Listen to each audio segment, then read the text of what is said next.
नमस्कार मित्रांनो, तुमचं स्वागत आहे विनायक कम्प्युटर्स या यूट्यूब चॅनलमध्ये। तर कर्नाटका गव्हर्नमेंटकडून भेटणारी लेबर कार्ड स्कॉलरशिप 2025 आणि 26 साठी ॲप्लिकेशन स्टार्ट झाले आहेत। ह्या स्कॉलरशिपसाठी हायस्कूल ते डिग्री तसेच इंजिनिअरिंग आणि मेडिकल विद्यार्थी देखील अप्लाय करू शकतात। त्यानंतर लेबरची मंथली सॅलरी 35,000च्या वरती नसली पाहिजे। त्यानंतर लेबरच्या कुटुंबातील फक्त 2च विद्यार्थी अप्लाय करू शकतात। त्यानंतर स्टुडंटचे पर्सेंटेज हे जनरलसाठी 50% पाहिजे आणि SC ST साठी 45% पाहिजे। त्यानंतर ही स्कॉलरशिप कोणत्या लेबरसाठी भेटते ते पाहूया। ऑर्गनाइज्ड लेबर आणि अनऑर्गनाइज्ड लेबरांना ही स्कॉलरशिप भेटते।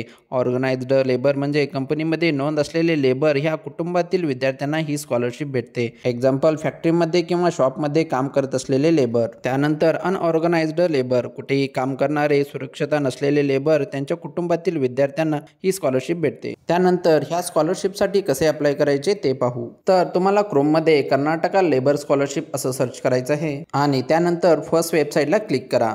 त्यानंतर ह्या प्रकारे पोर्टल ओपन होईल। त्यानंतर तुम्हाला स्टुडंट लॉग इन वरती क्लिक करायचं आहे। त्यानंतर अशा प्रकारे पेज ओपन होईल। जर तुम्ही ऑलरेडी रजिस्ट्रेशन केला असेल तर इथून तुम्ही लॉग इन करू शकता, नसेल तर आपण रजिस्ट्रेशन प्रोसेस पाहूया। तर रजिस्ट्रेशन वरती क्लिक करा। त्यानंतर ह्या प्रकारे पेज ओपन होईल। इथे name, email ID, mobile number, password, confirm password, त्यानंतर आय एम नॉट रोबोट वरती क्लिक करा आणि फायनली रजिस्टर वरती क्लिक करा। अशा प्रकारे तुमचं रजिस्ट्रेशन कंप्लीट होईल। त्यानंतर तुम्ही दिलेला ईमेल ID तसेच पासवर्ड आणि आय एम नॉट रोबोट वरती क्लिक करून लॉग इन वरती क्लिक करा।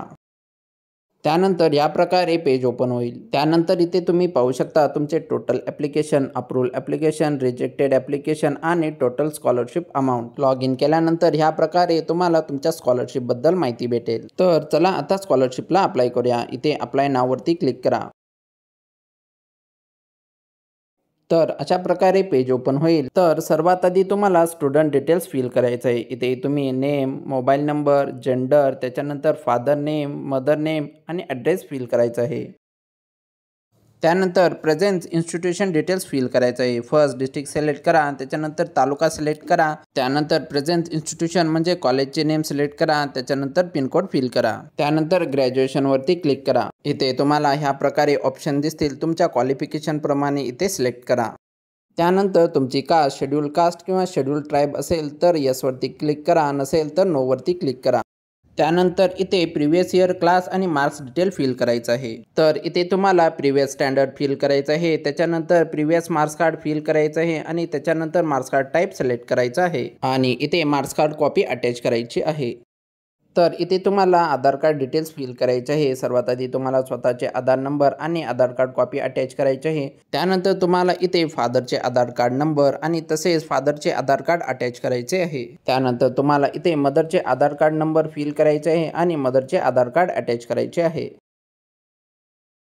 त्यानंतर तुम्हाला इथे स्टुडंटचे बँक डिटेल्स फिल करायचे आहे। सर्वात आधी तुम्हाला अकाउंट बिलॉंग्स टू सिलेक्ट करायचं आहे, त्याच्यानंतर अकाउंट होल्डर नेम फिल करायचं आहे, त्याच्यानंतर बँक नेम फिल करायचं आहे, त्याच्यानंतर ब्रँच नेम, त्याच्यानंतर IFSC कोड फिल करायचा आहे आणि अकाउंट नंबर फिल करून पासबुकचा फ्रंट पेज अपलोड करायचा आहे।